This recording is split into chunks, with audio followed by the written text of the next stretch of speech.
To Ghana, senior government officials here, and I specifically acknowledge the First Deputy Speaker, my own two sisters here, Joyce Mukhtar, of the Republic of Ghana, on the occasion of the 159th anniversary of the Canadian Federation. And they deserve a round of applause. 59 years is no mean an achievement. And I'm not sure anyone here has attained 159 years. So you deserve a round of applause, Your Excellency. On behalf of His Excellency, John Dramani Mahama, President of the Republic of Ghana, and the good people of Ghana, I extend our warmest congratulations to you, Your Excellency, the government and people of Canada, as you commemorate this very, very important national occasion. Today, we join Canadians across the world in celebrating a nation renowned for its rich diversity, vibrant democracy, respect for human rights, and steadfast commitment to peace. But more importantly, your determination to promote inclusion, multilateral cooperation. Canada has consistently distinguished itself as a respected global partner, championing sustainable development and international peace and security on a rule-based international order. Excellencies, ladies and gentlemen, the friendship between Ghana and Canada is one that has stood the test of time. Since the establishment of diplomatic relations nearly 70 years ago, our partnership has been anchored in shared democratic values, mutual respect, the rule of law, good governance, and a common desire to improve the lives of our people. Over the past 69 years, our bilateral relations have continued to deepen and flourish. Ghana was among the first African countries to benefit from Canada's development cooperation following our independence. And generations of Ghanaians have continued to benefit from Canada's enduring support. We remain deeply appreciative of Canada's contribution to Ghana's development, particularly in the areas of education, health, agriculture, mining, water and sanitation, governance, clean energy, science and technology, and institutional capacity building.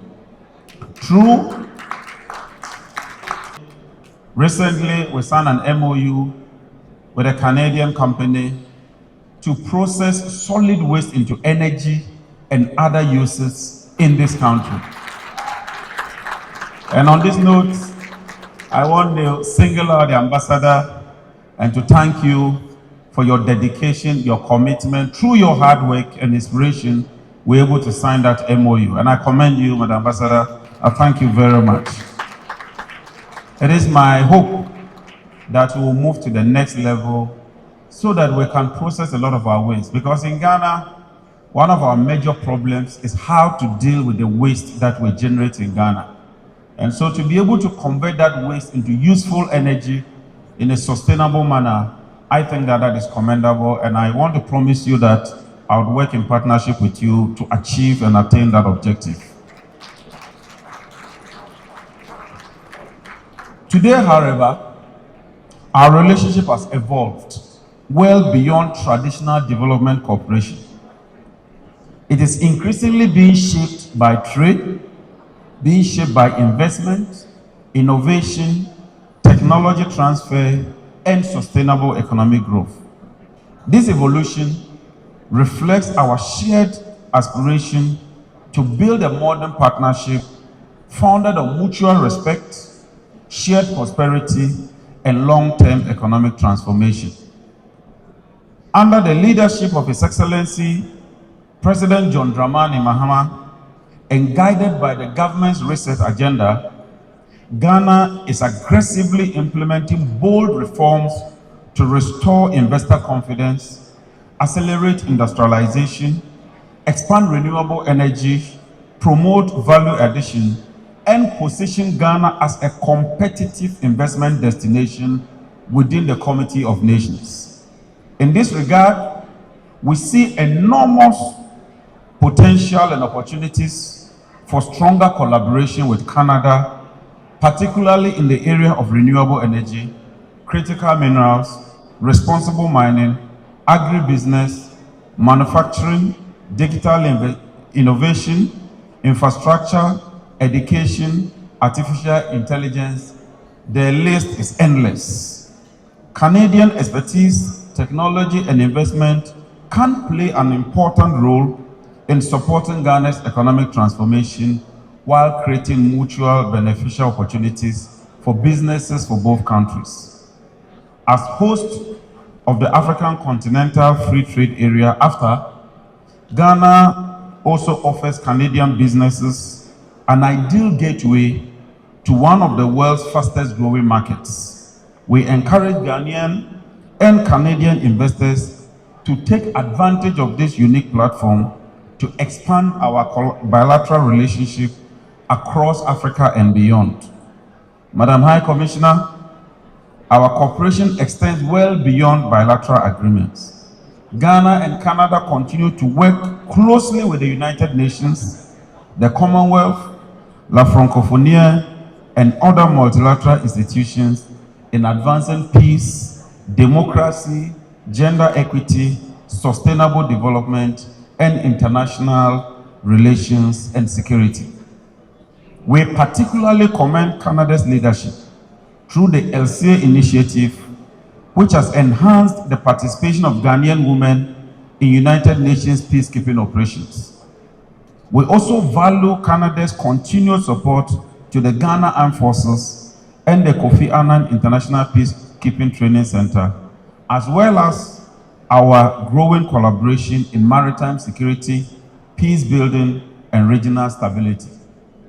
Your Excellencies, ladies and gentlemen, at the heart of Ghana's Canada relationship remains the enduring friendship between our people. The vibrant Ghanaian community in Canada continues to make significant contribution in the area of business, academia, healthcare, public service, and innovation.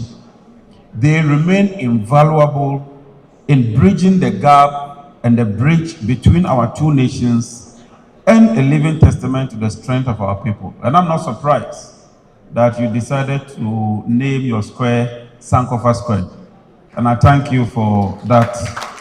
I also wish to commend His Royal Majesty Otumfuo for that historic visit.